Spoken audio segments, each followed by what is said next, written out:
Risiko pembangun jembatan. Tidak ada khalifah yang paling mencintai ukhuwah ketika orang berusaha menghancurkannya, seperti Ali bin Abi Thalib. Baru saja dia memegang tampuk pemerintahan, beberapa tokoh sahabat melakukan pemberontakan. Dua orang di antaranya adalah pemimpin muhajirin yang meminta izin untuk melakukan umrah. Ternyata mereka bergabung dengan pasukan pembangkang. Walaupun menurut hukum Islam pembangkang harus diperangi, Ali memilih pendekatan persuasif. Dia mengirim beberapa orang utusan untuk menyadarkan mereka. Beberapa pucuk surat dikirimkan. Namun, seluruh upaya ini gagal. Jumlah pasukan pemberontak semakin membengkak. Mereka bergerak menuju Basrah. Dengan hati yang berat, Ali menghimpun pasukan. Ketika dia sampai di perbatasan Basrah, di satu tempat bernama Al-Zawiyah, dia turun dari kuda. Dia melakukan salat 4 rakaat.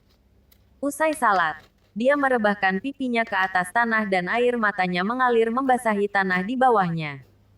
Kemudian dia mengangkat tangan dan berdoa.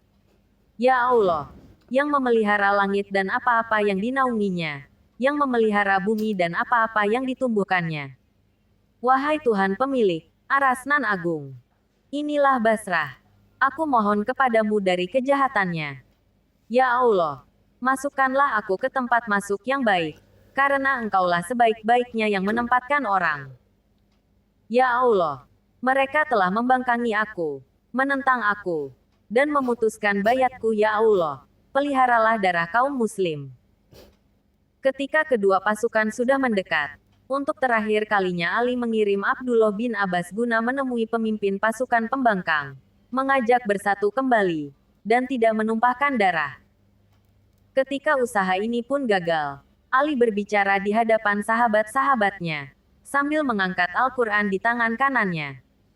Siapa di antara kalian yang mau membawa mushaf ini ke tengah-tengah musuh? Sampaikanlah pesan perdamaian atas nama Al-Quran. Jika tangannya terpotong, peganglah Al-Quran ini dengan tangan yang lain. Jika tangan itu pun terpotong, gigitlah dengan gigi-giginya sampai dia terbunuh. Seorang pemuda Kufah bangkit menawarkan dirinya. Karena melihat usianya terlalu muda, mula-mula Ali tidak menghiraukannya lalu. Dia menawarkannya kepada sahabat-sahabatnya yang lain. Namun, tak seorang pun menjawab. Akhirnya Ali menyerahkan Al-Quran kepada anak muda itu. Bawalah Al-Quran ini ke tengah-tengah mereka. Katakan, Al-Quran berada di tengah-tengah kita demi Allah. Janganlah kalian menumpahkan darah kami dan darah kalian tanpa rasa gentar dan dengan penuh keberanian. Pemuda itu berdiri di depan pasukan Aisyah. Dia mengangkat Al-Quran dengan kedua tangannya, mengajak mereka untuk memelihara ukhuwah. Teriakannya tidak didengar. Dia disambut dengan tebasan pedang, tangan kanannya terputus. Dia mengambil mushaf dengan tangan kirinya. Sambil tidak henti-hentinya menyerukan pesan perdamaian untuk kedua kalinya tangannya ditebas. Dia mengambil Al-Quran dengan gigi-giginya, sementara tubuhnya sudah bersimbah darah. Sorot matanya masih menyerukan perdamaian dan mengajak mereka untuk memelihara darah kaum muslim. Akhirnya, orang pun menebas lehernya. Pejuang perdamaian ini roboh. Orang-orang membawanya ke hadapan Ali bin Abi Thalib. Ali mengucapkan doa untuknya, sementara air matanya terus membasahi wajahnya. Sampai juga saatnya kita harus memerangi mereka. Tetapi, aku nasihatkan kepada kalian, janganlah kalian memulai menyerang mereka. Jika kalian berhasil mengalahkan mereka, janganlah mengganggu orang yang terluka. Jangan membuka aurat mereka. Jangan merusak tubuh orang yang terbunuh. Bila kalian mencapai perkampungan mereka, janganlah membuka yang tertutup. Jangan memasuki rumah tanpa izin. Jangan mengambil harta mereka sedikit pun. Jangan menyakiti perempuan walaupun mereka mencemoohkan. Jangan mengecam pemimpin mereka dan orang-orang soleh di antara mereka, karena mereka adalah orang-orang yang lemah akalnya. Sejarah kemudian mencatat kemenangan di pihak Ali. Seperti yang diperankannya, pasukan Ali berusaha menyembuhkan luka ukhuwah yang sudah retak. Ali sendiri memberikan ampunan massal. Sejarah juga mencatat bahwa tidak lama setelah kemenangan ini, pembangkang-pembangkang yang lain muncul. Muawiyah mengerahkan pasukan untuk memerangi Ali. Ketika mereka terdesak dan kekalahan sudah di ambang pintu, mereka mengangkat Al-Quran, memohon perdamaian. Ali, yang sangat mencintai ukhuwah, menghentikan peperangan. Seperti kita ketahui bersama, Ali dikhianati. Karena kecewa, segolongan dari pengikut Ali memisahkan diri. Golongan ini kelak terkenal sebagai Khawarij berusaha menjadi penentang Ali. Seperti biasa, Ali mengirim utusan untuk mengajak mereka berdamai. Seperti biasa pula, upaya tersebut gagal. Mengapa ukhuwah gagal? Dalam ukuran politisasi modern, Ali gagal. Musuh-musuhnya telah mengambil keuntungan dari kecintaannya pada perdamaian. Sebagian dari kawan-kawan kemudian menjadi musuhnya karena kesalahpahaman.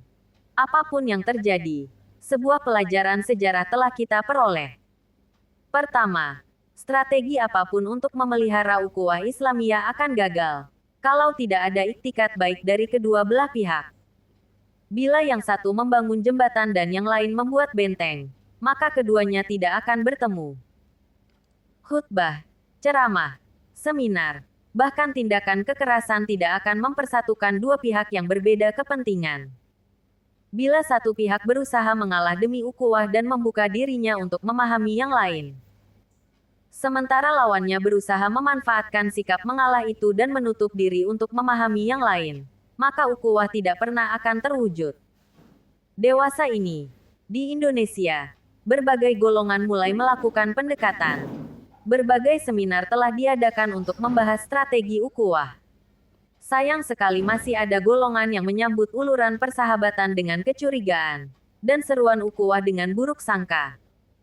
Mereka berusaha mencari-cari perbedaan ketika pihak lain mengajak untuk memperhatikan persamaan. Mereka membongkar aib golongan yang lain, sebagian besar dengan memanfaatkan kemampuan imajinasi yang disalahgunakan. Sebagai pengganti jembatan, mereka membangun benteng yang kokoh. Kedua, sejarah mengajarkan bahwa ketika kepentingan agama ditundukkan pada kepentingan politik, ukhuwah tidak pernah dapat tercapai. Skisma besar antara Sunnah dan Syiah lebih banyak disebabkan oleh kepentingan politik daripada karena perbedaan teologis. Pengalaman kita di Indonesia juga menunjukkan bahwa agama lebih sering diatasnamakan ketimbang direalisasikan. Imbauan agama hanyalah kemasan yang didesain untuk menutupi atau melegitimasi kepentingan politik. Ketiga, menghadapi manuver politik. Umumnya pembangun jembatan tidak populer. Musuh-musuh sudah jelas akan mencurigainya. Sahabat-sahabat akan mengkhianatinya.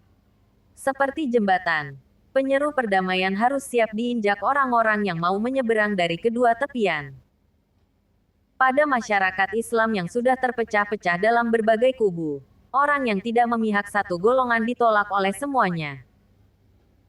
Kebiasaan sebagian umat untuk mengidentifikasi orang dari bajunya menyebabkan mereka sulit untuk menempatkan orang yang menjadi penghubung berbagai golongan.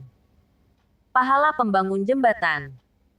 Mungkin karena beratnya risiko pembangun jembatan, Islam menghargai upaya memelihara ukhuwah sebagai amal soleh yang utama.